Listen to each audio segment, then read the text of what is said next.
Putin claims he had to act because Russia was threatened.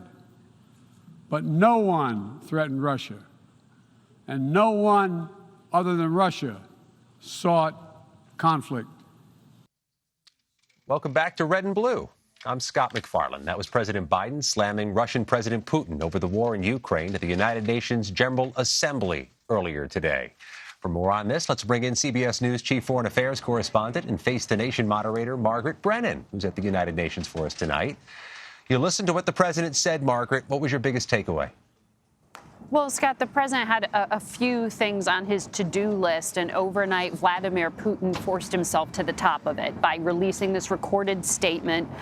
Vladimir Putin is one of the leaders who did not attend this gathering here at the United Nations, and yet his country is one of the most powerful here. It's one of 5 Security Council members. So President Biden had to respond in some ways to that nuclear threat that Vladimir Putin dangled out there in this recorded statement to his own people overnight, along with a call for mobilization. So what Vladimir Putin's message is that diplomacy is not his choice right now. He is doubling down on this war in Ukraine, and that's the exact opposite of what President Biden and the West would like to see happen, and increasingly countries like India and even China, though it has officially maintained a neutral position.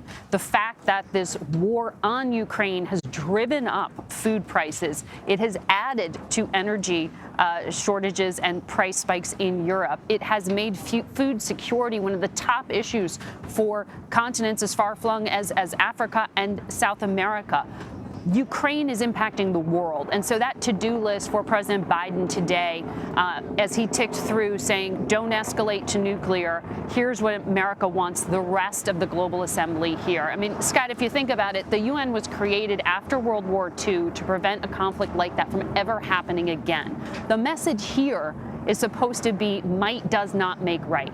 Putin is challenging that. Xi Jinping of China is challenging that with these increased military sorties around Taiwan. So this is a really dangerous moment. And the Secretary General of the United Nations opened this gathering of world leaders basically saying that, talking about a colossal global disruption. This is a very dangerous moment, Scott, around the world. Not only is Putin talking about this mobilization, but he keeps talking about this referendum, perhaps this faux referendum on annexation. Explain why that's significant, because they make it lost beneath the headline of talks of nukes and mobilizing of troops. That's right. That's a good point. It was already scheduled for Friday. Vladimir Putin sort of formally announced it again overnight. And this is a referendum, a vote that they say they want to hold in the part of Ukraine that Russia controls, about 20% of it in the east. Now, this eastern part of the country, where Ukrainian forces are trying to push Russian forces back, has been under this onslaught for months. In some ways, depopulated. You've heard about filtration centers, perhaps. U.S. intelligence declassified details of this. These are centers where Russia is pushing through Ukrainians, filtering out those who might be nationalistic. Maybe they worked in the military or the police, or they didn't say the right things based on biometric data, looking through their cell phones. This is all based on U.S. intelligence that has been declassified. You can Google it, read it yourself.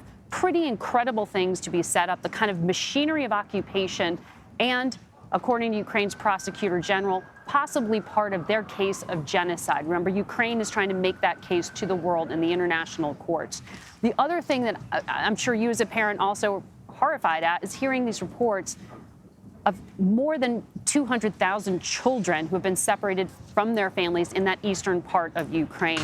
And I mention this because this is the part where Vladimir Putin is planning to hold this referendum, literally picking and choosing who is allowed to live there to find people who might vote for the outcome he wants. So this is why the U.S. is calling it a sham, and it is also part of the machinery, to borrow a phrase from President Biden, that is being crafted to destroy the Ukrainian identity. And that is part of that case of genocide that ultimately Ukraine wants to bring beyond its claims of war crimes.